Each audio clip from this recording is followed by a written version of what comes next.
Olá, meus irmãos e irmãs de Ideal Espírita, vocês amigos e amigas que nos acompanham aqui na página Estação da Luz Espírita, muitíssimo obrigado mesmo pela sua companhia. A nossa página Estação da Luz Espírita não tem fins lucrativos, o objetivo é a divulgação da doutrina espírita. E é por isso que nós reunimos aqui esta sede de matérias espíritas para que possa atender às suas necessidades, estudo, lazer, pesquisa. Você encontra aqui na nossa página Estação da Luz Espírita os livros da codificação, obras suplementares, entrevistas, palestras e os programas da Web Rádio Estação da Luz de Natal e Web Rádio Cristo Consolador de São Paulo. Ou seja, um acervo que atenda às suas necessidades, sem fins lucrativos. O objetivo é a divulgação da doutrina espírita. E agora eu convido você para nos acompanhar na reprodução de mais esse trabalho imperdível. Muito obrigado mesmo pela sua companhia e vamos juntos!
Muito boa noite a todos os nossos amigos, queridos internautas, nossos ouvintes, aqueles que nos acompanham aqui por mais esse programa Espiritismo e Atualidade.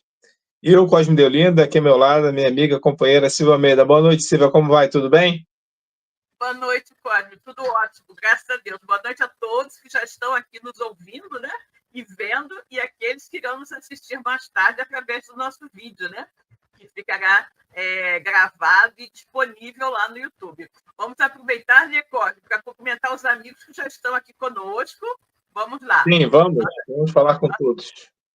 Maria de Fátima Enes, boa noite, Silvio Cosme, a todos os irmãos. Boa noite, Fátima, tudo bom? Nossa querida Eronides também, boa noite, Silvio Cosme, boa noite a todos. Boa noite, Fátima, boa noite, Herô. A nossa querida Kátia Moreno também, boa noite, querido Silvio Cosme, a todos, boa noite. Nossa querida Elaine. Kátia, boa noite. Boa noite, Elaine, que bom que você está aqui. Nossa amiga Rosana, boa noite a todos. Boa noite, querida, tudo bem? E vamos falando, Rosana, boa noite. Conforme forem chegando, né? Conforme forem chegando, a gente vai cumprimentando. Mas... Está todo mundo de férias hoje, porque é feriado, feriadão na cidade. Pode ser, né, que as pessoas estejam um pouquinho assim recolhidas, né? Mas eu acho que não sei, segunda-feira tem trabalho, né? O dia normal, terça também, quarta tem outro feriado, né?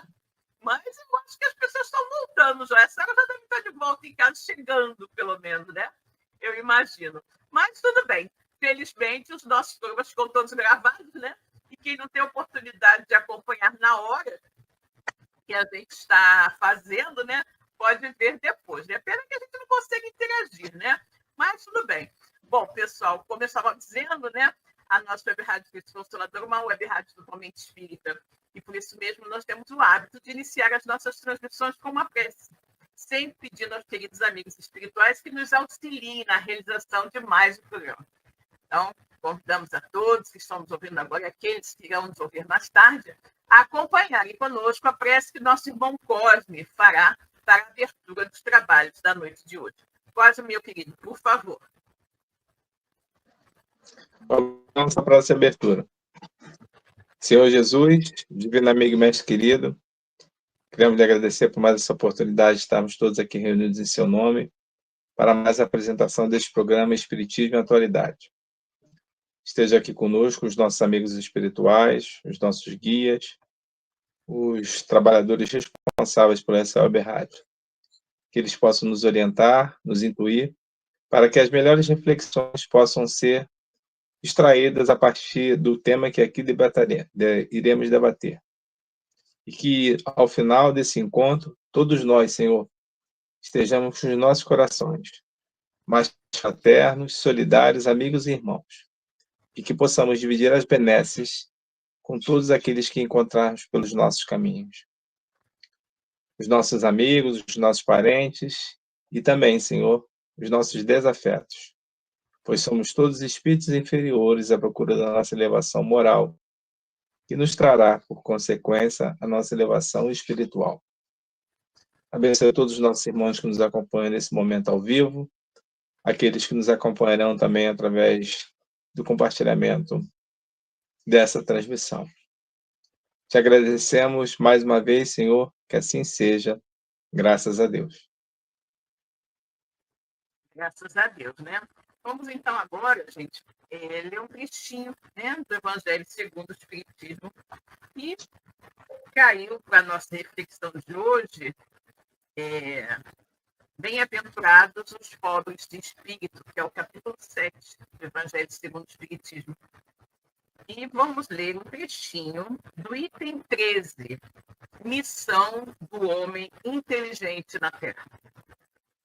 Não vos ensoberbais do que sabeis, porquanto esse saber tem limites muito estreitos no mundo em que habitais. Suponhamos que sejais sumidades em inteligência neste planeta. Nenhum direito tendes de envaidecer-vos. Se Deus, em seus desígnios, vos fez nascer num meio onde pudestes desenvolver a vossa inteligência, é que quer a utilizeis para o bem de todos. É uma missão que vos dá, pondo-vos nas mãos o instrumento com que podeis desenvolver em torno de vós as inteligências retardatárias e conduzi-las a ele. A natureza do instrumento não está a indicar a que utilização deve prestar-se. A enxada que o jardineiro entrega a seu ajudante não mostra a este último que lhe cumpre cavar a terra? Que diríeis se esse ajudante, ao invés de trabalhar, erguesse a enxada para ferir a seu patrão? Diríeis que é horrível e que ele merece expulso. Pois bem, não se dá o mesmo com aquele que se serve da sua inteligência para destruir a ideia de Deus e da providência entre seus irmãos? Não levanta ele contra o seu senhor a enxada que lhe foi confiada para rotear o terreno? Tem ele direito ao salário prometido? Não merece, ao contrário, ser expulso do jardim? Sê-lo-á. Não duvideis. E atravessará existências miseráveis e cheias de humilhações, até que se curve diante daquele a quem tudo deve. Graças a Deus, né? Muito bem, pessoal. Então, nós temos hoje uma temática muito interessante, né? É muito conhecida de todos nós, só que hoje foi uma frase diferenciada, né? Colocamos, assim, a frase que todos conhecem de uma outra maneira, né? Mas que, no fundo, o sentido é o mesmo, né? O sentido é o mesmo e nós vamos hoje desenvolver, né, essa temática junto com vocês. E aí, Cosmo, qual é a nossa temática de hoje? Se o homem é livre, né? Se é a questão da semeadura, né? Se ele está livre a respeito daquilo que ele faz, aquilo que ele semeia, né? E é alguma coisa que tem tudo a ver com aquilo que você estava lendo na parte do Evangelho, sobre a questão de você ter conhecimento, inteligência, sabedoria, para você poder saber levar a sua vida. Exato. É bem interessante essa temática, e engraçado, Silvia, que você não escolheu essa página do Evangelho, né? Não. E quando você estava lendo, eu estava raciocinando exatamente sobre isso, porque a temática ela fala exatamente sobre a questão da inteligência humana, da sabedoria humana. E a sabedoria humana, ela, de acordo com as nossas reflexões, as nossas escolhas, é para onde nós estamos caminhando as nossas vidas. Quando você tem nessa frase, semeadura é livre, mas a colheita é obrigatória, e se como o tema hoje ele faz uma analogia, né, nessa frase, né, que fala sobre se nós somos escravos, né, daquilo que nós semeamos. O homem é livre da semeadura, mas escravo na colheita, né? Escravo na colheita, é.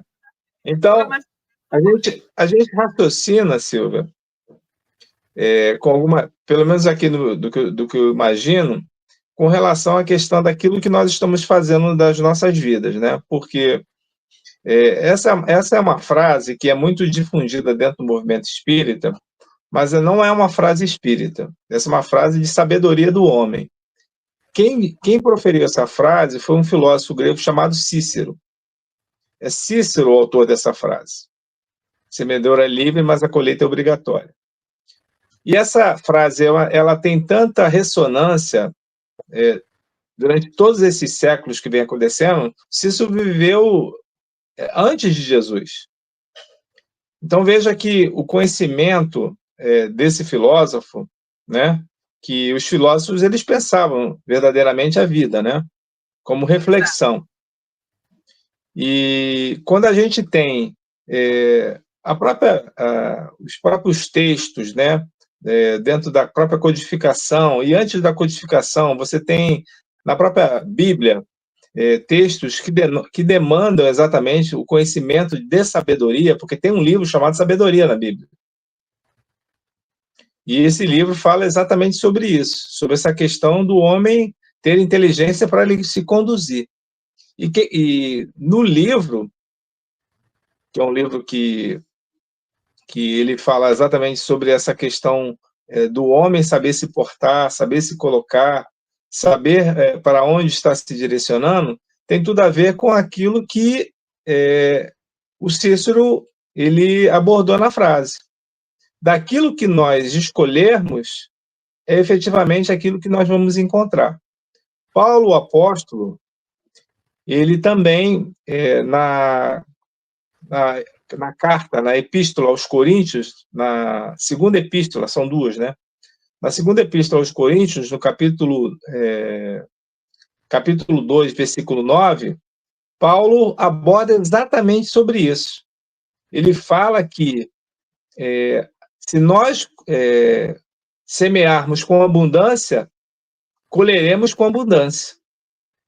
E se nós, do contrário, fizermos, também será da mesma forma.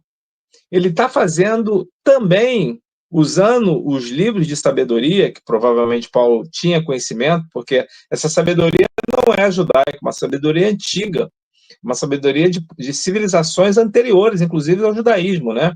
Os egípcios, né? Os sumérios, né? Os assírios. Todos eles já falavam sobre essa questão, já estudavam essa questão do raciocínio, da reflexão, para como o homem deve viver melhor. E aí foi lançado essa obra, e Paulo aproveita nessa epístola aos Coríntios para poder fazer essa abordagem. O que Paulo está querendo dizer? No contexto da obra, quando ele fala para os Coríntios, porque a gente sabe que aquela comunidade de Corinto, né, era uma comunidade muito complicada, muito materialista. E Paulo está abordando exatamente para eles, para os irmãos de Corinto, por quê? Se eles continuarem seguindo nessa direção material, frívola, supérflua, é exatamente isso que eles vão colher. Vejam como o apóstolo dos gentios, ele estava colocando um conhecimento de sabedoria, dizendo o seguinte, olha, está nas mãos de vocês. Se vocês continuarem dessa forma, não terá uma colheita muito boa, será colhida aquilo que vocês semearam. Então, é bem nessa situação aí, né, Silvia? Bem nessa linha que eu imagino que Eu acho que a gente tem que refletir aqui e receber as intuições dos amigos espirituais para poder comentar com os nossos amigos aqui essa noite. Na verdade, Cosme, eu até não conhecia, não sabia que essa frase era uma frase de Cícero. Eu não sei exatamente, não sei se você sabe me dizer em que época Cícero viveu, né? Mas você veja como Deus, né, sempre ele vai nos mandando mensagens, né, através dos seus prepostos e tudo mais. Eu não sei exatamente, vou até buscar aqui, tentar descobrir em que período o filósofo Cícero viveu, né? Mas você veja que muito depois, né, muito depois Jesus veio. E Jesus vem nos dizendo basicamente a mesma coisa, quando ele nos disse que a cada um seria dado segundo suas obras. Então, Deus vem sempre relembrando o homem que ele tem que observar o que ele está fazendo, como ele está se comportando, ou seja, o que ele está semeando, porque aquilo que ele fizer não ficará, digamos assim, livre de uma reação, né? É a lei de causa e efeito. Toda ação terá uma reação. Se a ação for boa, a reação será boa. Se a ação for ruim, a reação será ruim. Ou seja, se você plantar boas coisas, você irá colher boas coisas. Ou seja, nos ensinando justamente que não podemos viver, né, nem agir como se estivéssemos sozinhos no mundo, né? Como se ninguém mais estivesse à nossa volta, ou como se as nossas ações não refletissem nos outros também. Até mesmo em nós, né? Porque mesmo que eu vivesse sozinho, se eu tiver uma... Aí foi me lembrar da história da cigarra e da formiga, né? A cigarra cantando o verão todo, no guardonado, chegou inverno, né? E ela não tinha do que se alimentar, né? E a formiga trabalhou, chegou no inverno, né? Ela tinha os seus suprimentos, tudo guardadinho, e aí, no caso, socorreu a cigarra, que foi imprevidente, né? Isso é muito interessante, que nós podemos observar isso em todos os quadrantes da nossa vida, né? Jesus veio nos recordar isso, e nós podemos colocar essa observação não apenas no tocante, né? Como eu falei o exemplo da cigarra, não apenas no tocante ao nosso relacionamento com o outro, mas tudo que nós fazemos. E hoje, o que é que nós estamos fazendo, de repente, né, com o nosso planeta, com a casa onde nós vivemos? O homem está tratando do planeta sem cuidado, sem atenção, e nós estamos vendo aí várias catástrofes acontecendo em virtude, né, da falta de cuidado do homem para com a sua casa, para com o planeta. Então, a gente vai observando uma série de situações complicadas, não é? Oriundas do nosso comportamento imprevidente, da nossa falta de tino, né, ao lidar com as coisas da vida. Deus nos entregou um planeta maravilhoso, né? Um planeta lindo, um planeta cheio de recursos, onde, se nós soubéssemos bem administrar os recursos, ninguém passaria fome. Porque Jesus não teria criado, né, um planeta para colocar 8 bilhões de pessoas aqui para que metade passasse fome, né? Nem que seja 1 bilhão passar fome e os outros se alimentarem. O planeta tem condições, né? Tem condições de alimentar todas as pessoas, mas é o comportamento do homem que faz com que a gente viva essas dificuldades, né? Quando você pensa numa barragem, né, que, como aquela lá de Brumadinho, que arrebentou, por quê? Porque as pessoas não estavam preocupadas com aquilo, elas não pensaram nas consequências, efetivamente, da sua atitude. Então, é importantíssimo que tudo que nós façamos na nossa vida, né, tudo nós pensemos e o que vai acontecer. O que isso vai resultar?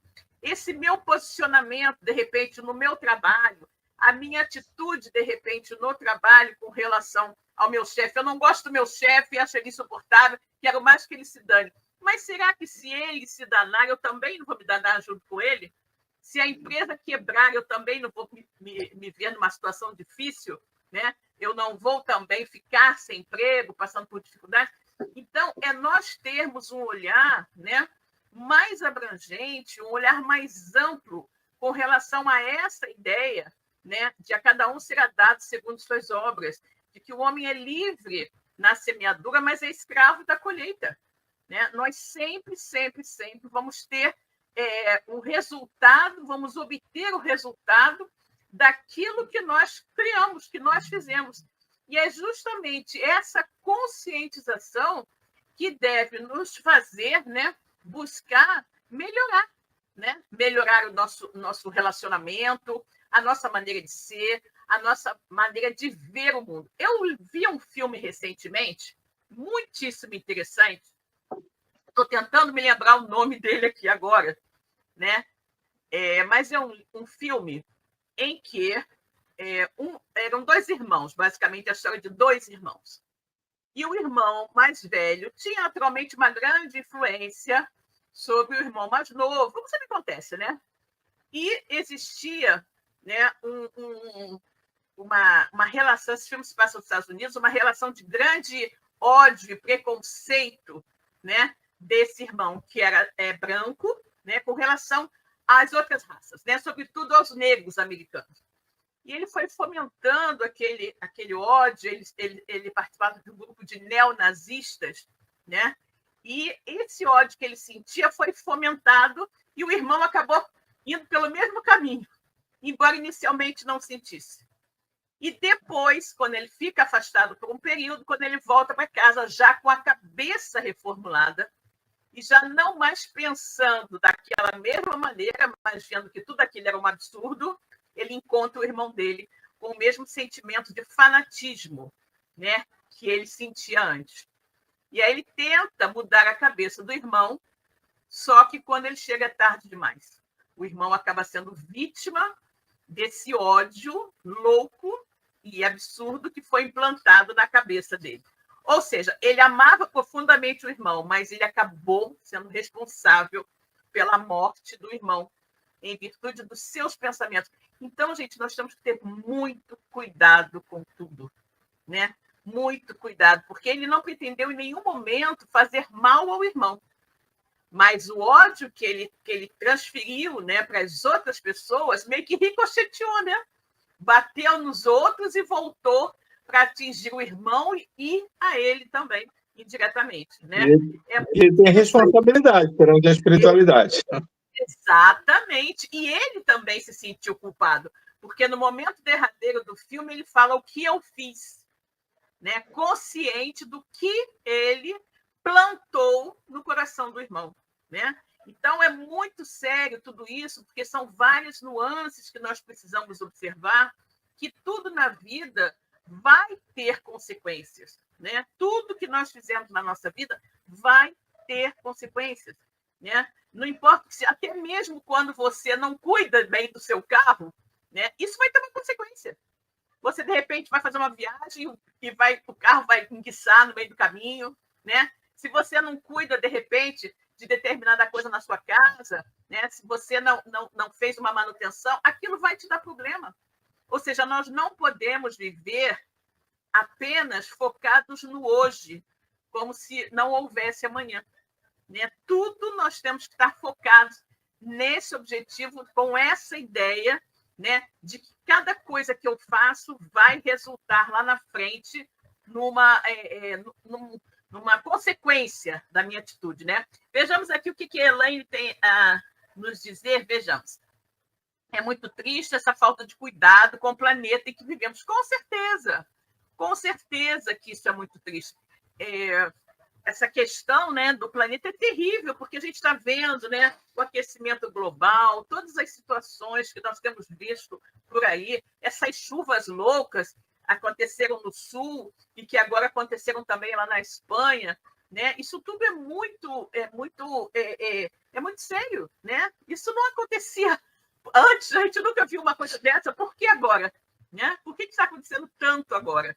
Consequência das nossas atitudes, né? Você fala da questão da responsabilidade. Você veja que, em relação à enchente do Sul, de todos os deputados estaduais lá da Assembleia, nenhum deles, aliás, apenas um, previu um gasto para poder trabalhar a questão de enchente. Os demais, nenhum deles se preocupou com isso. Ou seja, e aí ainda se dizem que estão preocupados com o povo. Então, veja que é uma situação muito difícil e o povo, de fato, ele precisa prestar atenção para poder escolher, de fato, muito melhor seus representantes. Porque eles não estão representando o povo, estão representando, muitos deles, a sua própria vida, né? Estão mais preocupados com o particular do que o geral. E não é isso que de fato, é o papel do político trabalhador, honesto. Será que tem, né? Deve ter alguém, né, que funcione dessa forma. O que eu vejo, Silvia, nessa situação toda, quando você aborda isso, eu vejo muito a atitude de Jesus. Porque Jesus, ele tinha uma atitude que era uma atitude muito correta com tudo que ele fazia. E todos aqueles que também são missionários, que vieram semear, né, a sua boa nova, né, o seu evangelho, vieram com a mesma proposta, de difundir, de fato, mas de uma maneira assim, muito correta, concreta, aquilo que ele apregoou há mais de 2000 anos.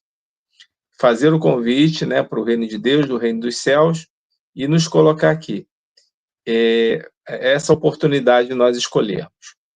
Embora toda essa situação hoje seja extremamente conhecida, né, hoje nós já temos uma orientação que pode ser vista pelo próprio Evangelho, né, aquilo que nós podemos executar para alcançarmos essa felicidade, sermos felizes, ainda é muito distante a maioria que não se importa muito com o futuro.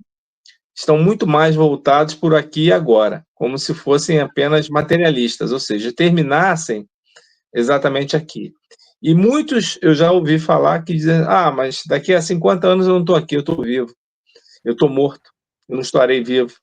Mas esquecem que a lei da reencarnação, você volta, você retorna. E talvez você trabalhe as consequências daquele ato insano, né, que você mesmo provocou. E a gente, às vezes, não sabe porque nós passamos por determinadas situações. Veja que a doutrina espírita ela já trabalha isso há muito tempo, né, sobre essa questão da reencarnação, a questão da lei de causa e efeito, que tudo que nós fizermos, a gente pode trabalhar nessa frase, a própria lei de causa e efeito, nada fica impune, nada fica jogado ao léu sem nenhum tipo de reação. Todas as reações que nós tomamos na vida, ela tem um propósito, ela vai ricochetear de preferência em nós. Se for algo que nós fizermos positivo, trabalho no bem, com todas as nossas dificuldades que nós temos para poder executar, porque não é fácil, tá, Silva? É bem difícil. Nós temos muitas oportunidades para poder trabalhar. Mas quando sai alguma coisa, é importante que a gente aproveite da melhor maneira possível. Não é algo que as pessoas têm que ficar o tempo inteiro marcando no caderninho o que fez de positivo, o que não fez. Mas o policiamento é uma questão moral. Quando você trabalha a questão da moralidade do Cristo, que está no Evangelho segundo o Espiritismo, ele aborda, né, os amigos espirituais, exatamente as questões que nós podemos relembrar da vida de Jesus. Porque você tem em O Livro dos Espíritos a mesma moral de Jesus, porém numa perspectiva diferente. Perguntas e respostas, Allan Kardec perguntando, os espíritos respondendo, né? Respostas ali que foram, segundo eles, passadas pelo próprio pensamento de vida do próprio Cristo. Aquela questão da caridade, né? Qual seria a questão 886, né? Qual seria o sentido da palavra caridade, como entendia Jesus? Mas você não tem os exemplos.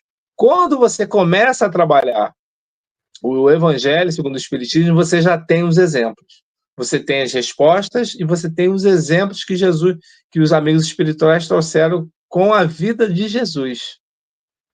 Então, fica bem marcante para todos nós saber exatamente o que nós precisamos fazer para que a gente possa debelar essas nossas dificuldades, porque são muitas dificuldades. Todos nós temos essas dificuldades. Um ponto interessantíssimo, Cosmo, você colocando aí os exemplos de Jesus, é que nós tendemos, né, a julgar o comportamento do nosso próximo, né? E Jesus não julgava, né? Jesus Exatamente. compreendia as fraquezas de todos, né? Ele não, digamos assim, ele não era conivente com o erro, mas ele entendia a fraqueza, né? Ele não ficava apontando o dedo, ele entendia as fraquezas e recomendava que nós parássemos de cometer aqueles mesmos erros, né?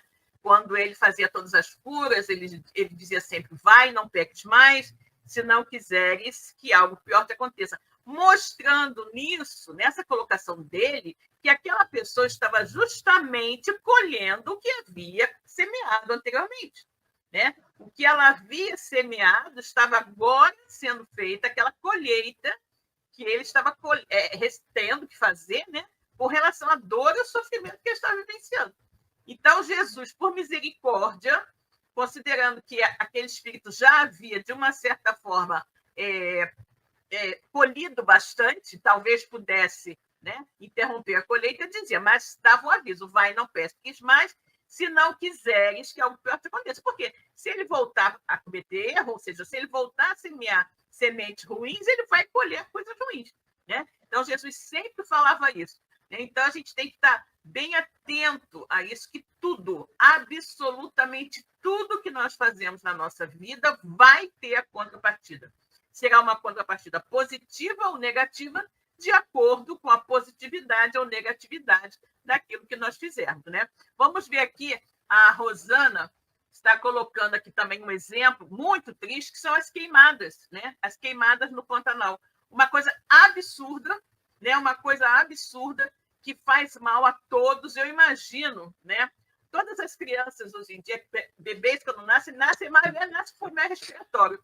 Eu imagino uma criança pantaneira nascendo, já respirando aquela situação toda, né? Obviamente que quem está colocando o fogo lá no Pantanal, de repente está nem pensando que vai nascer o seu filho, que o seu filho vai ter dificuldade, né? Dificuldades respiratórias, muito provavelmente em virtude, né, daquela fumaceira toda, daquilo tudo que aquela pessoa causou, né? Então, são coisas muito interessantes, né?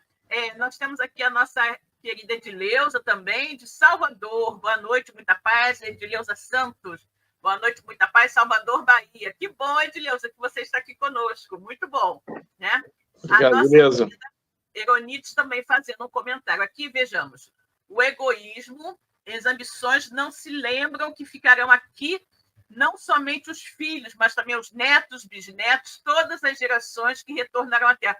Exatamente, como o Cosme tinha colocado, né, nós sabemos que aquele que está destruindo o planeta hoje, que está fazendo mal ao planeta hoje, ele pode, daqui a 50 anos, eu não vou estar mais aqui. Não, você não vai? Quem disse que não?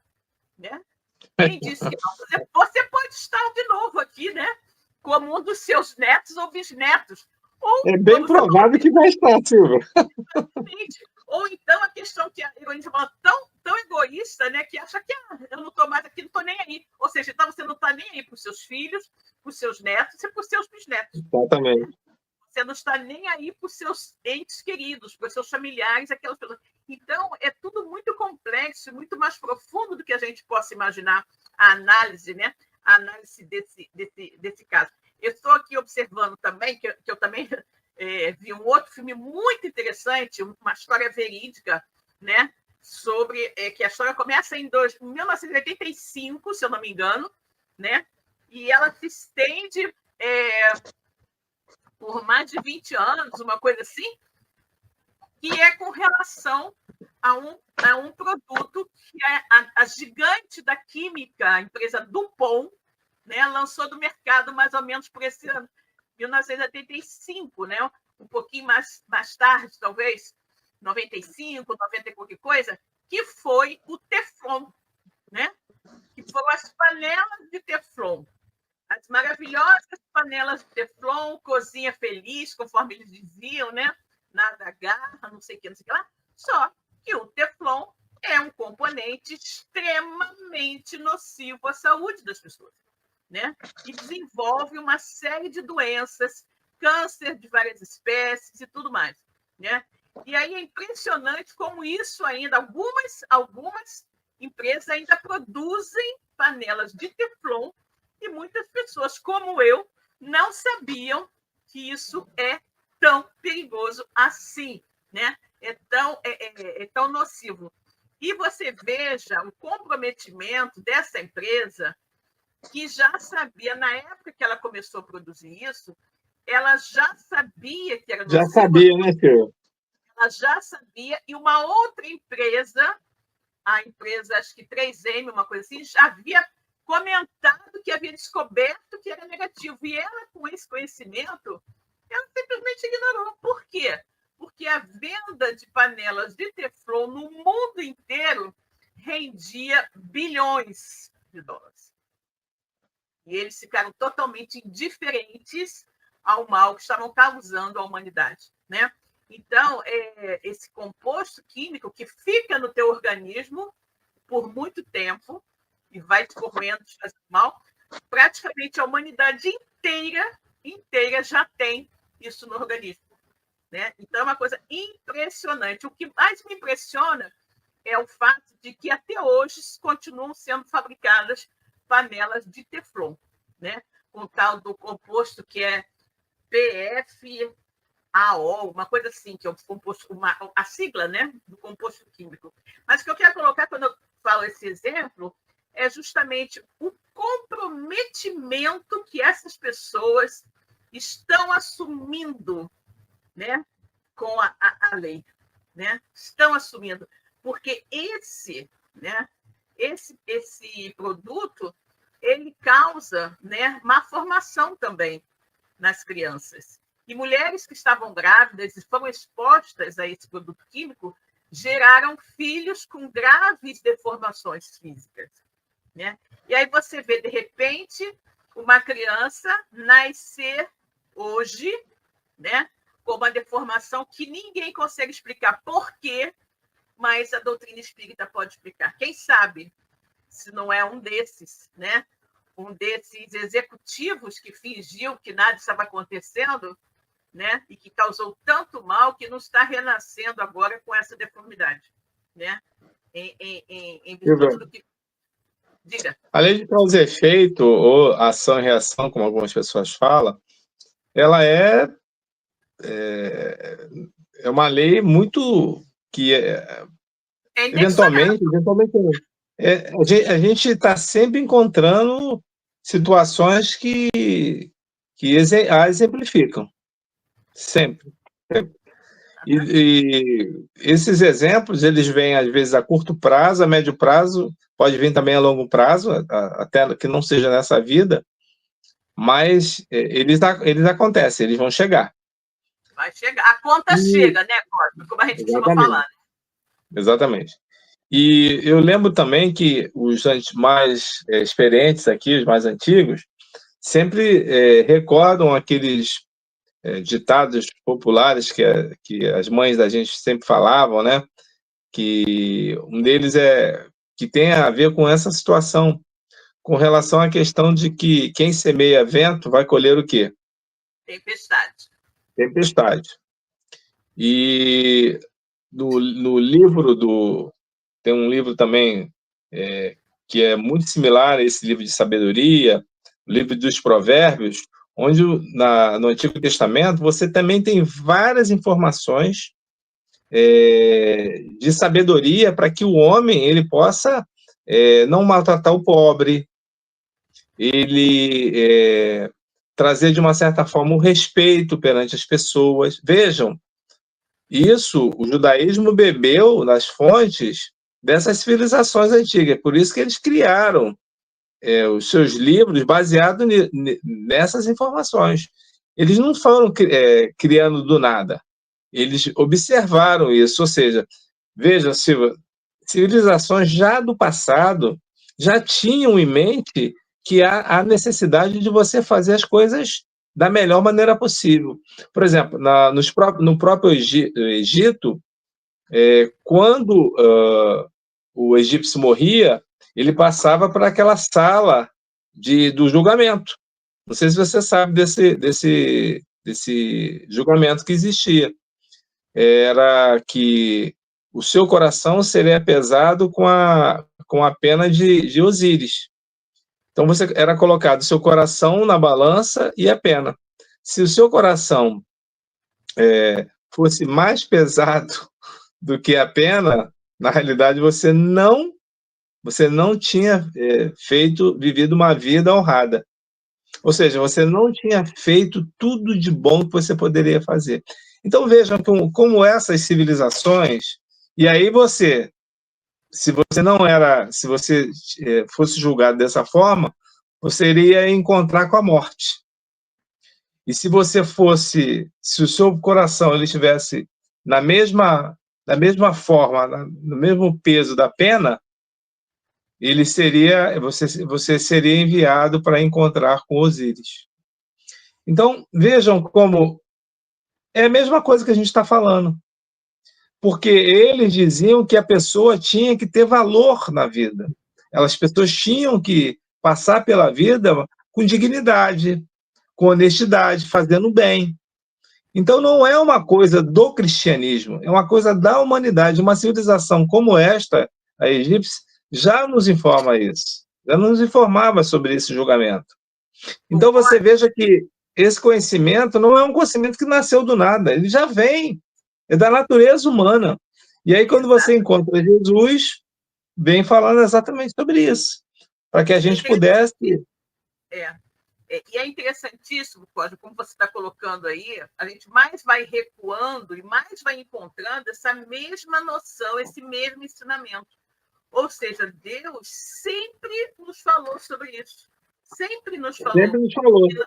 Exatamente. Mas o homem é muito teimoso, né? O homem ele se faz de surdo, né? Como diz minha mãe, fazer do ouvido o mercador, né?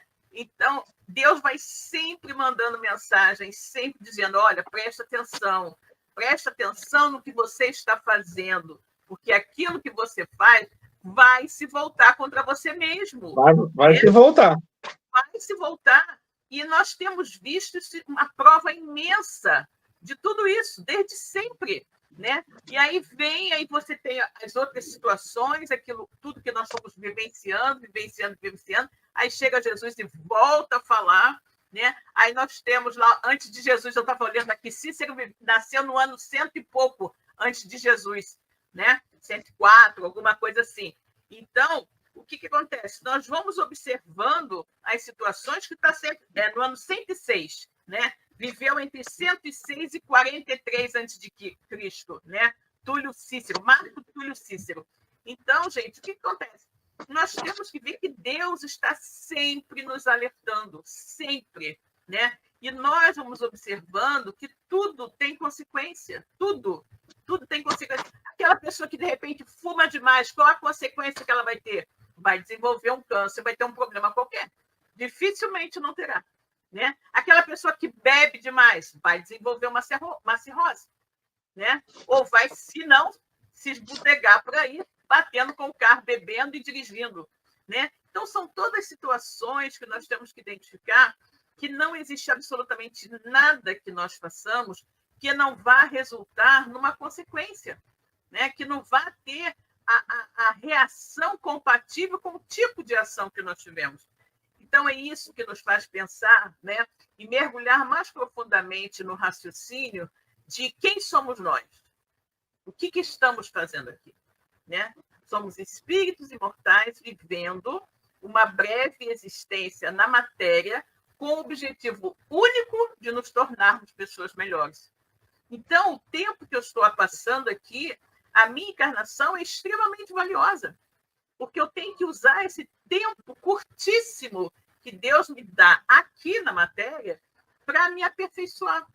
E não para cometer mais erros, e não para fazer mais coisas que vão me deixar ainda mais endividado com a lei.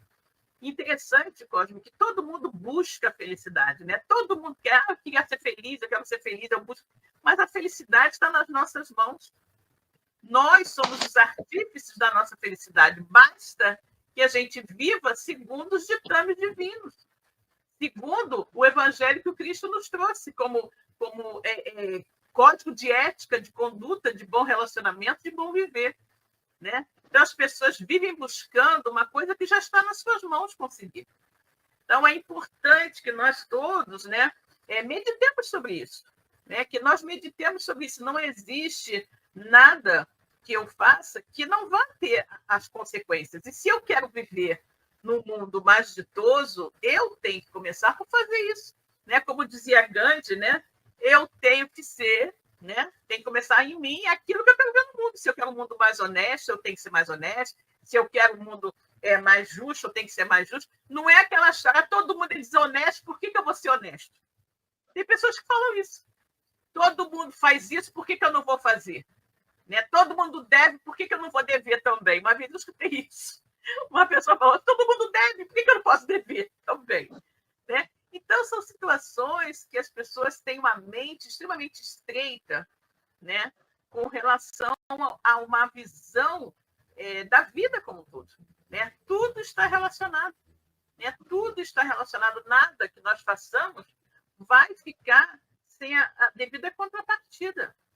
Então, Isso é muito claro, Silvia, quando você observa que o próprio Paulo, né, que foi um defensor, como a gente mencionou aqui, que ele trabalha lá na segunda epístola aos Coríntios, no capítulo 9, a questão da colheita, da semeadura, mas ele, quando você abre e lê a história no Paulo Estevão, você observa que Paulo recebeu muita paulada, foi açoitado, foi apupado, foi preso, ele teve uma vida muito difícil também. Mas por quê?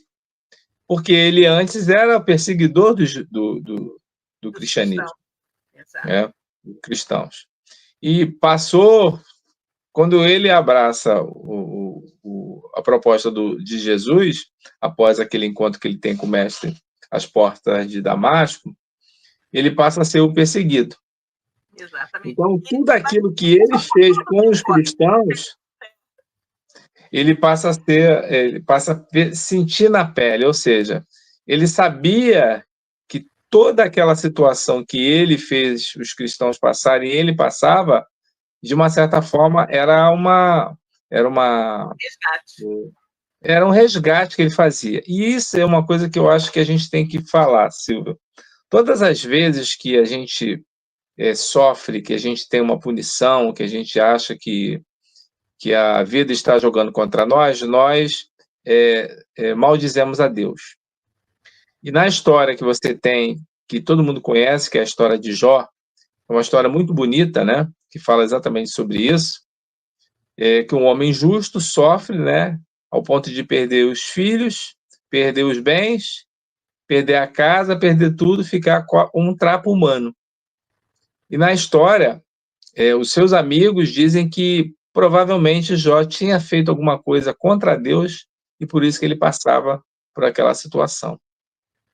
No desenvolvimento da história, você vai observar que Jó, de fato, ele muda de ponto de vista que ele tinha inicialmente. Quando a esposa pergunta para ele se ele continuaria ainda amando e respeitando a Deus. Ele diz que sim, porque Deus deu, Deus tirou. Mas essa situação, ela não se mantém até o final da história. São 42 capítulos desse livro. E, em determinado momento, ele blasfema contra Deus. E aí Deus vai conversar com ele. Explicar para ele que aquilo que acontece com ele, ou com qualquer pessoa, a questão do sofrimento, não é simplesmente porque Deus quer que a gente sofra. Mas é algo que nós precisamos que faz parte da natureza humana e que nós precisamos resgatar aquilo que às vezes nem mesmo nós sabemos. Mas que, efetivamente, Deus ama todos os seus filhos, a todas as suas criaturas.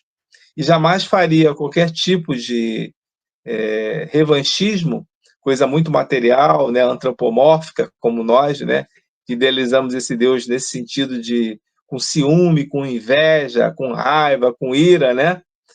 E, nesse sentido, a história fala exatamente sobre isso. É uma história, Silvia, que ela está mais ligada à questão da moralidade do ser humano, de entender por quem é Deus e que Deus não nos quer fazer sofrer, mas é um pai amoroso e que não faz uma separação desse meu filho é especial, o outro não é especial, mas que todos nós somos seus filhos amados, e pela sua própria misericórdia nós encontramos que se nós sofremos é porque tem um significado para o nosso crescimento.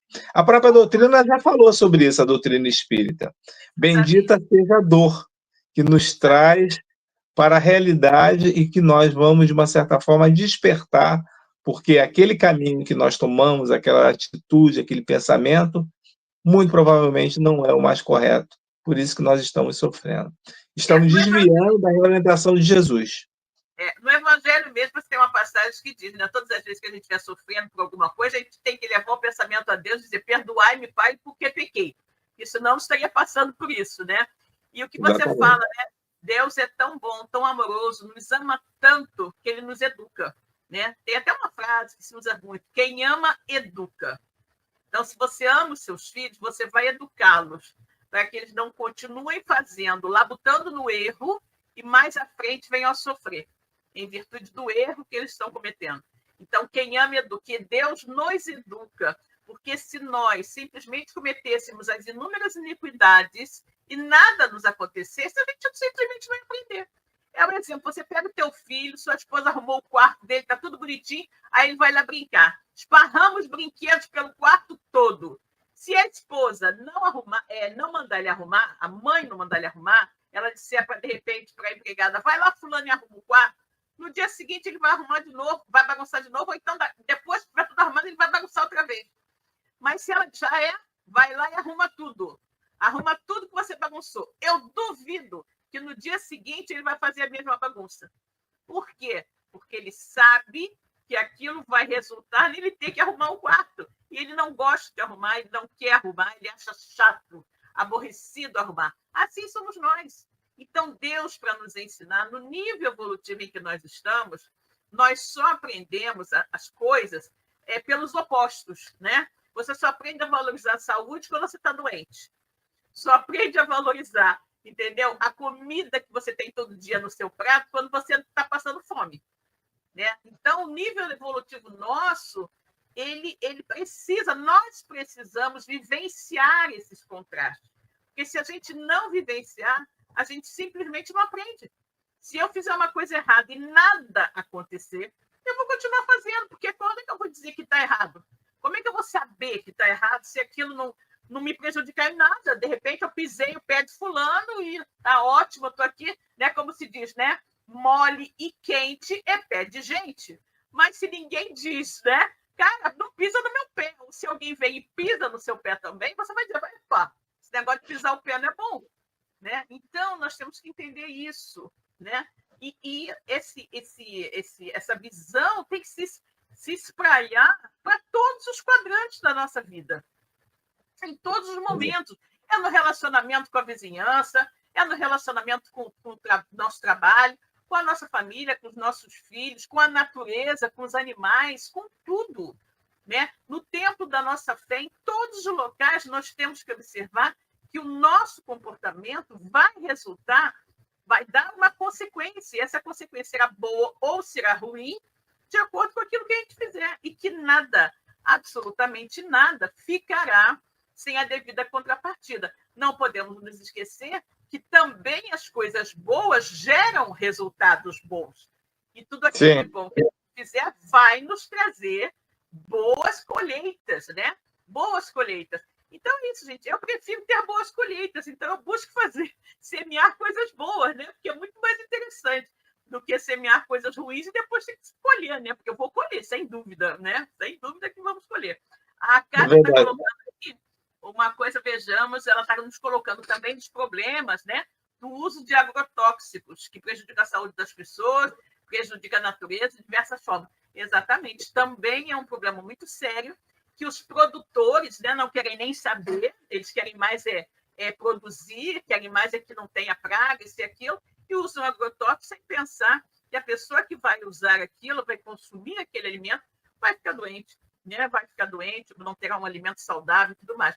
Então, tudo isso, gente, nós não podemos nos esquecer, né, que eu nunca farei nada que seja prejudicial a quem quer que seja, sem que depois eu não responda por isso. Eu posso até não responder diante da lei dos homens, mas com certeza, da lei de Deus, ninguém escapa, né? Ninguém vai escapar. Ninguém vai escapar, né? Mais cedo ou mais tarde. Se eu não responder nessa existência, na outra, com certeza eu responderei, né? Não tem a menor dúvida. Eu só queria fechar, Silvia, porque já está, acho que, estourando o tempo. Sim. Então, do nosso título de hoje, né, da nossa reflexão aqui, sobre a questão de a colheita, né, se o homem é livre, né? Colheita, né? É semeadura, né? O homem é livre, escravo na colheita, na realidade, ele não é escravo. Na realidade, ele precisa, de fato, estar ligado naquilo que é o melhor para ele. Então, quando você faz algo que é melhor para você, não significa que você tem que ser escravo disso, mas você faz por uma questão de... virou uma virtude, passou a ser algo que é algo normal para você. O grande problema é que nós ainda estamos num processo ainda de infantilidade espiritual e não temos essas questões morais todas acertadas. Por isso que a gente fica nesse tateamento. Vamos fazendo uma coisa certa e a maioria é tudo errada, vamos tateando nos acertos e muitas das vezes errando muito. Agora, quando isso passar a ser algo natural, algo normal, não será uma prisão ou algo, tem que fazer isso porque é uma imposição da natureza. Não, é porque, na realidade, é algo que é necessário para o nosso crescimento. É o certo, né, Cosme? Ninguém se acha escravo de escovar o dente todo dia. Você escova o melhor para você, porque já criou aquele hábito, né? Exatamente, virou um hábito. Escovar o dente, não. Nós escovamos os dentes porque nós sabemos que é o melhor. Né? Comemos por quê, Silvio? Exato, que chato, já tem eu que almoçar. Exatamente. Então, nós temos... de pé, exatamente. Com o tempo, nós vamos deixar, né, de ver as coisas que hoje a gente não gosta muito de fazer, né? Não mais como obrigações, mas como coisas naturais, como hábitos saudáveis, salutares adquiridos, né? Mas isso aí exige, né, de nós efetivamente evolução, né? Maturidade do senso moral, como nos diz o Evangelho, né? Bom, vamos lá, a Cátia está aqui já nos dando boa noite, uma semana abençoada a todos, a Rosana também, bom final de semana e bom feriado a todos, obrigada a vocês também. E vamos agora, gente, aproveitando os últimos minutinhos que nos restam para fazer a nossa prece.